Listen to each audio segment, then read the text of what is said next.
سورۃ الاحزاب کی آیت نمبر 45 کے ضمن میں ہم نے یہ بات پڑھی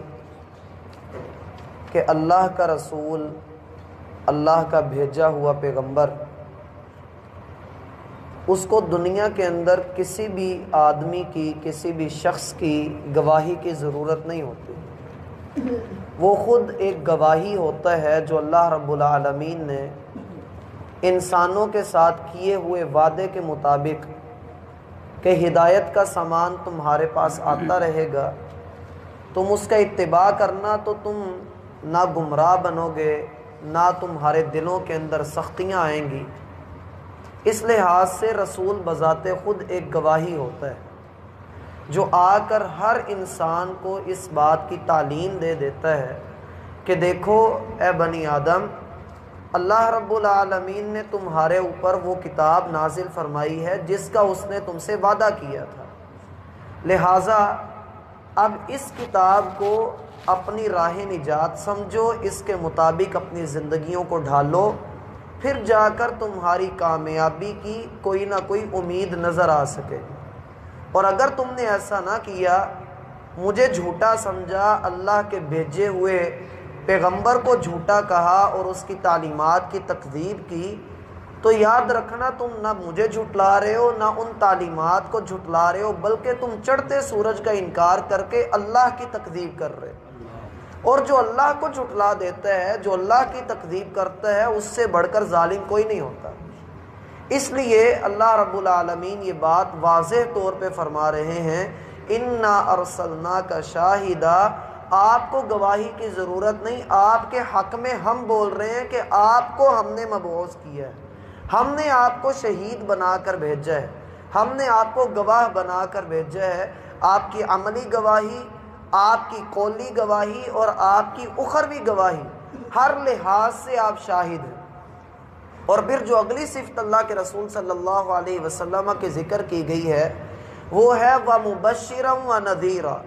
یہ دو الگ الگ صفات ہیں، لیکن جب ایک ہوتی ہے تو دوسری آٹومیٹیکلی آ جاتی ہے۔ یہ دونوں آپس میں لازمی ہیں۔ اسے اصطلاح میں ترغیب اور ترہیب کا انداز لیا جاتا ہے کہ خوشخبری بھی دینا اور اس کے انجام سے باخبر بھی کر دینا۔ اگر تم لوگ عمل کرو گے تو تمہارے لیے خوشخبری ہے، اگر اس کے مطابق اپنی زندگیوں کو چلاؤ گے، اپنا دستور حیات اس کے مطابق بناؤ گے تو تمہارے لیے جنت کی خوشخبریاں ہیں، اللہ رب العالمین کی رحمتیں ہیں، اس کی رضا تمہیں عطا کر دی جائے گی۔ لیکن اگر معاملہ اس کے برعکس ہوا تو یاد رکھنا تمہیں جہنم کے اندر اوندا منہ کر کے گرا دیا جائے گا، تم جہنم کے اندر گرا دیے جاؤ گے۔ جگہ جگہ پر شیطان تمہارے راستے میں رکاوٹیں کھڑی کرے گا۔ اس لیے ہم تمہیں خبر دے رہے ہیں کہ یہ وہ راستہ ہے جو شیطان کا راستہ ہے اور یہ رحمان کا راستہ ہے۔ تمہارا چناؤ کیا ہے؟ تم ادھر چلو گے، تقدیر تمہیں اس رستے کے اوپر چلائے گی، تمہارے لیے اس رستے پر چلنے کے لیے اسباب پیدا ہوتے چلے جائیں گے۔ اب یہ تمہاری مرضی ہے، تم یہ دنیا کی زندگی یہ کس طرح سے گزارنا چاہتے ہو؟ آیا دوسروں کو دیکھ کر یہ رنگ اور بو میں ڈوب کر چکا چوند چمکتی دمکتی زندگی گزارنا چاہتے ہو، یا اللہ کے لیے قربانیاں دیتے ہوئے شکستہ دل کے ساتھ، بہتی آنکھوں کے ساتھ آگے چلنا چاہتے ہو؟ انتخاب تمہارا ہے۔ تم جس بھی رستے کے اوپر چلو گے، جس بھی راہ کے اوپر چلو گے، تقدیر تمہارے ساتھ ساتھ رہے گی۔ یہ بالکل ویسے ہی ہے جیسے کوئی انسان پانی پینے کے لیے اٹھے تو تقدیر اس کے لیے راہ ہموار کر دیتی ہے، اس کے ہاتھ میں قوت آتی ہے، وہ سٹینڈ سے گلاس پکڑتا ہے، وہ مطلوبہ جگہ سے پانی کھول کر پانی لیتا ہے، تقدیر اس کے ہاتھ میں قوت دیتی ہے، یہ منہ تک اٹھا کر اسے اندر لے جاتا ہے۔ یہ پورا اس کا تقدیر کا پروسیس ہے جو اس نے کیا۔ اور اگر وہ بیٹھ کر یہ کہتا رہے کہ پانی میرے منہ میں آ جائے تو ایسا قیامت تک ممکن نہیں ہے۔ مبشرن کا معنی یہ ہے کہ ان کو خوشخبری دیجئے، جو بھی کام کر کے دکھائے گا، محنت کر کے دکھائے گا، پورا کام نہیں مانگتے، ہم کہتے ہیں محنت کرتا رہے۔ کوئی آپ کی بات کو سن کے اس راستے کے اوپر چل پڑے، جو دن میں 100 جھوٹ بولتا تھا وہ 20 جھوٹ بولنا شروع کر دے، اپنے آپ کو کم کر دے، اور محنت کرے، وہ کم کرتا کرتا ہی اپنی جان کو مارتا ہوا، اپنے نفس کو مارتا ہوا، اپنی خواہشات کو مارتا ہوا وہ ہم سے آ ملے، وہ اپنی جان سے گزر جائے، تو ہم پر بھی حق ہے کہ ہم اس کو جنت کے اندر جگہ دیں، اس کو یہ خوشخبری دے دیجئے، کیونکہ جو محنت ہوتی ہے لا یکلف اللہ نفسا الا وسعها، اللہ کسی بھی جان کے اوپر اس کی وسعت سے بڑھ کر اللہ بوجھ نہیں ڈالتے ہیں، جس کی جتنی طاقت ہے، جتنا جس کے اندر سٹیمنا ہے، اللہ اس کو اتنا بوجھ دیتے ہیں اور وہ بآسانی اس آزمائش کے اندر اتر جاتا ہے۔ اب یہاں آزمائش کے اندر اتر کر اللہ کے ساتھ لگے رہنا، یہاں پر الگ سے خوشخبریاں ہیں کہ آپ کو چلتے ہوئے دنیا کے اندر کوئی ذہنی پریشانی، حتیٰ کہ آپ کو کوئی کانٹا بھی چبھ جاتا ہے تو اللہ اس کے بدلے میں بھی آپ کے گناہوں کو معاف کرتا ہے۔ اس لیے قرآن کے اندر جگہ جگہ پر اللہ رب العالمین نے خوشخبریاں سنائی ہیں، جیسے عام طور پہ پہلے پارے کی آیات سب کو یاد ہوتی ہیں، جس میں اللہ تیسرے رکوع میں فرماتے ہیں وَبَشِّرِ الَّذِينَ آمَنُوا وَعَمِلُوا الصَّالِحَاتِ، ایمان لانے والوں کو اور نیک کام کرنے والوں کو خوشخبری دے دیجئے۔ اسی طرح سے آنے والے پاروں میں ایک مقام آئے گا جس میں ہم پڑھیں گے فبشر عباد، آپ بندوں کو خوشخبری سنا دیجئے، اور بندے بھی وہ جو ہمارے بندے ہیں۔ اسی طرح سے اللہ رب العالمین فرماتے ہیں کہ ان لوگوں کے لیے خوشخبری ہے جن لوگوں نے دنیا کی زندگی میں صبر کر لیا، اور اسی طریقے سے اللہ رب العالمین نے قرآن کریم کے اندر بے شمار مقامات پہ اس بات کا حکم بھی دیا ہے اور ویسے بھی جنت کا تذکرہ کر کے خوشخبریاں دی ہیں۔ اسے کہتے ہیں ترغیب کا انداز، کہ اگلے کو جوڑنا، اس کو فائدے کا ذکر کرنا، اس کے لیے یہ بات اس کے سامنے رکھنا کہ دیکھو یہ ہم تمہیں پیکج دے رہے ہیں، اس پیکج میں جب تم ایمان لاؤ گے، نیک کام کرو گے تو بدلے میں تمہیں وہ چیز ملے گی ما لا عین رأت، جو کسی آنکھ نے دیکھی نہیں ہے، ولا اذن سمعت، جو کسی کان ویسی تصور اور ویسی بات کسی نے سنی نہیں ہے، ولا خطر علی قلب بشر، اور کسی دل میں ویسا خیال نہیں آیا۔ ہم تمہیں اس جگہ پر رہنے کی ضمانت دیتے ہیں۔ جیسے کہ ترغیب اور خوشخبری دینے کا انداز ایک یہ بھی ہے، رسول اللہ صلی اللہ علیہ وسلم فرماتے ہیں انا زعیم ببیت فی ربض الجنہ، میں جنت کے کنارے پر، جنت کے بالکل شروع پہ ایک مکان کی ضمانت دیتا ہوں اس شخص کو جو بندہ مذاق میں بھی جھوٹ بولنا جو ہے چھوڑ دے۔ دوسرا بندہ، میں اس شخص کو زعیم ببیت فی وسط الجنہ، جنت کے بالکل سینٹر میں میں اسے جنت میں ایک گھر کی ضمانت دیتا ہوں، لمن ترک المراء وان کان محقا، جو حق پر ہونے کے باوجود بھی جھگڑا چھوڑ دے۔ وزعیم ببیت فی اعلی الجنہ، میں جنت کے بالکل اعلیٰ مقام کے اوپر اونچی جنتوں کے اندر ایک مکان کی ضمانت دیتا ہوں جو بندہ اپنے اخلاق کو بہتر کر لے۔ اور اسی طریقے سے ما بین لحییہ وما بین رجلیہ اضمن لہ الجنہ، جو مجھے اپنے دو جبڑوں کے درمیان اور دو ٹانگوں کے درمیان چیز کی ضمانت دے، ہم اسے جنت کی ضمانت دیے دیتے ہیں۔ تو یہ ہے ترغیب کا انداز۔ اسی طرح ترغیب کا ایک انداز یہ بھی ہے حدیث کے اندر، اللہ کے رسول صلی اللہ علیہ وسلم فرما دے اذا قال الامام غیر المغضوب علیہم ولا الضالین، جب امام آیت کا یہ ٹکڑا پڑھے تو تم کہو آمین، فَإِنَّهُ مَنْ وَافَقَ قَوْلُهُ قَوْلَ الْمَلَائِكَةِ غُفِرَ لَهُ مَا تَقَدَّمَ مِنْ ذَنْبِهِ، کوئی بندہ جو آمین اس وقت کہے گا، فرشتوں کی آمین بھی اس وقت ہوتی ہے، اگر یہ آمین دونوں مل گئی آپس میں اللہ اس بندے کے گناہوں کو معاف کر دے گا۔ اسی طریقے سے ایک حدیث میں یہ بھی آتا ہے کہ کوئی بندہ اپنے گھر سے وضو کرے اور وضو کر کے وہ مسجد کے اندر آئے اور ایک اس کو آ کر وہ نماز ادا کرتا ہے، جب وہ واپس آتا ہے کانا کا اجر الحاج، وہ ایسے ہے گویا ایک حج کرنے والا ہے۔ تو یہ ترغیب کے انداز ہیں جو کہ احادیث کے اندر ذکر کیے جاتے ہیں۔ تو یہ ہے اللہ کے رسول صلی اللہ علیہ وسلم کا مبشر ہونا۔ امت کے اوپر یہ کس طرح سے فرض ہے کہ عام طور پہ ہم جیسے لوگ یہ لوگوں کو کس طرح سے خوشخبریاں دے سکتے ہیں، اس کے لیے رسول اللہ صلی اللہ علیہ وسلم کا فرمان ہے بشروا ولا تنفروا، لوگوں کو خوشخبریاں سنایا کرو، لوگوں کو سمجھایا کرو، ترغیب دیا کرو، لوگوں کو دین کی طرف جوڑا کرو، ولا تنفروا، لوگوں کو متنفر نہ کیا کرو۔ لوگوں کو توڑا نہ کرو، یسرو لوگوں کے لیے آسانیاں کیا کرو، ولا تعسرو لوگوں کو مشکلات میں نہ ڈالا کرو۔ لوگوں میں آپ جتنی آسانیاں ڈالیں گے، جتنا ان کو خوشخبریاں دیں گے، جتنا ان کو جنت کا لالچ دیں گے، اتنا ہی زیادہ لوگ دین کے ساتھ شوق رکھیں گے، دین کے ساتھ محبت رکھیں گے۔ ایک انداز دوسرا بھی ہوتا ہے جو نذیرن کے اندر آتا ہے، وہ انشاءاللہ ہم بعد میں لیتے ہیں، لیکن مبشرن یہ لازمی چیز ہے، اس لیے کہ رسول اللہ صلی اللہ علیہ وسلم کی جو پہلی دعوت تھی، آپ نے صفا کے اوپر چڑھ کے یہ بات کہی تھی، صفا کے اوپر آپ نے فرمایا تھا کہ لوگوں لا الہ الا اللہ کہو، اس کے بعد آپ نے فرمایا تفلحو، یہ خوشخبری دی تھی کہ تم لوگ کامیاب ہو جاؤ گے، تملک العرب والعجم، تم ساروں کو اللہ رب العالمین عرب و عجم کی حکومتیں عطا کر دے گا۔ یہ ترغیب کا انداز ہے، یہ خوشخبریاں ہیں، اور اللہ کے رسول صلی اللہ علیہ وسلم کا ڈرانے کا انداز وہ بھی اسی طرح سے ہی ہوا کرتا تھا، لیکن وہ انشاءاللہ ہم اپنے موقع پر لیں گے۔ فی الوقت مبشرن عام بندہ کس طرح سے کرے،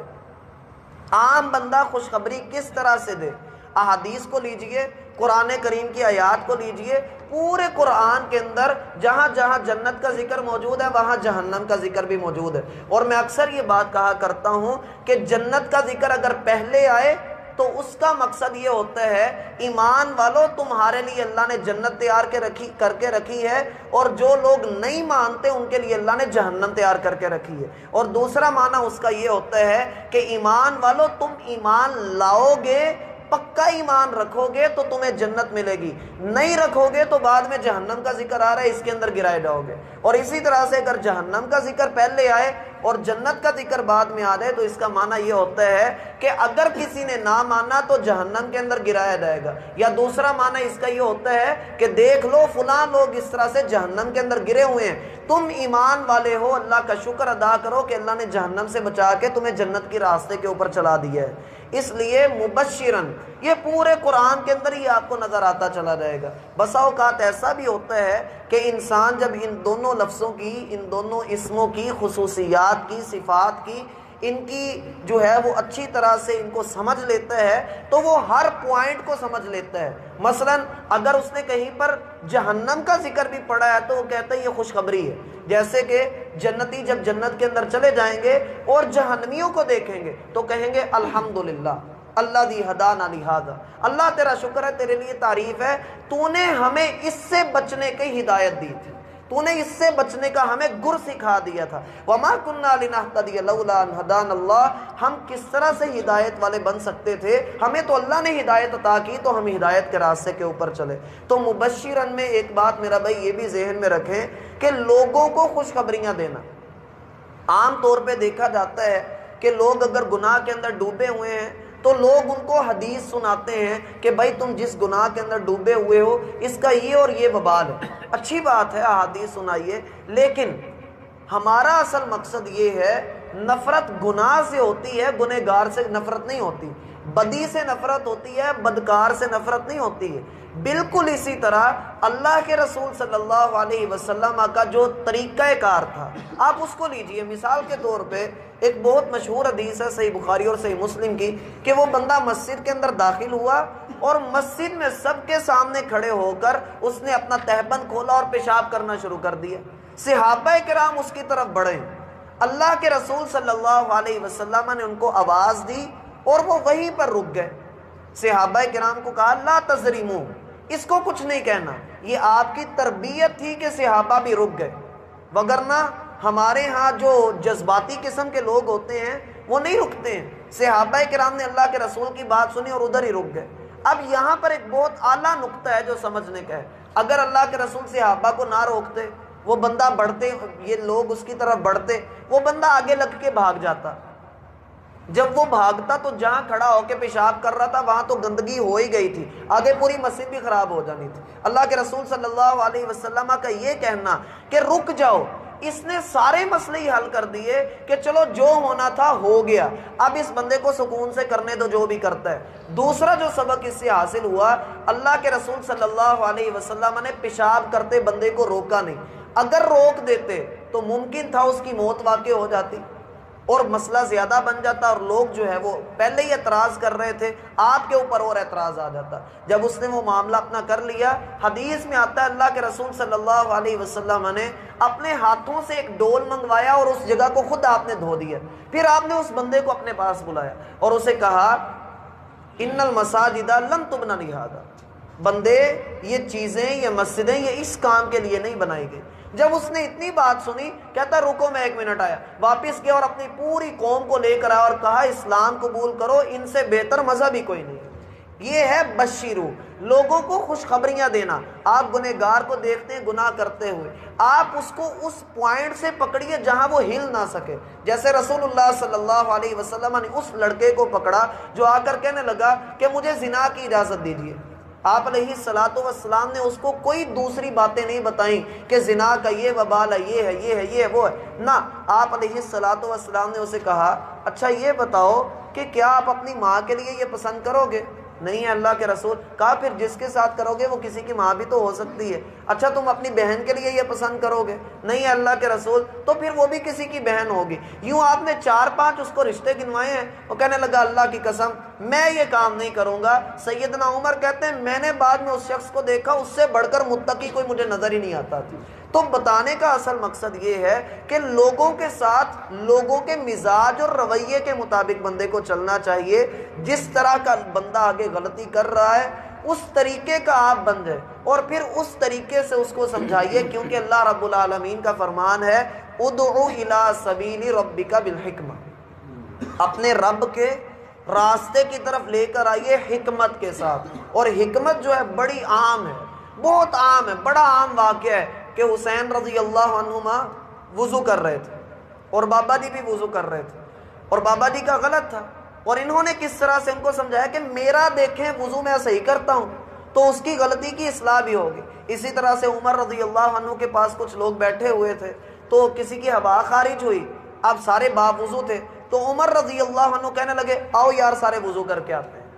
سارے اٹھ کر وضو کر رہے۔ تو اس میں وہ بندہ بھی سامنے نہیں آیا کہ شرمندگی ہوگی اس کو۔ تو بندے کو کئی چیزیں دیکھ کر چلنا پڑتی ہیں، اس کو کہتے ہیں دین کے ساتھ چلنا اور خوشخبری دے کر چلنا، اگلے کی عزت کی حفاظت کرنا، اگلے کا پردہ رکھ لینا، اگلے کو سمجھا دینا۔ اس میں بندہ جب ڈوبتا ہے تو پھر یہ بڑے مزے کی چیز ہے۔ اللہ ہمیں سمجھنے کی توفیق عطا فرمائے۔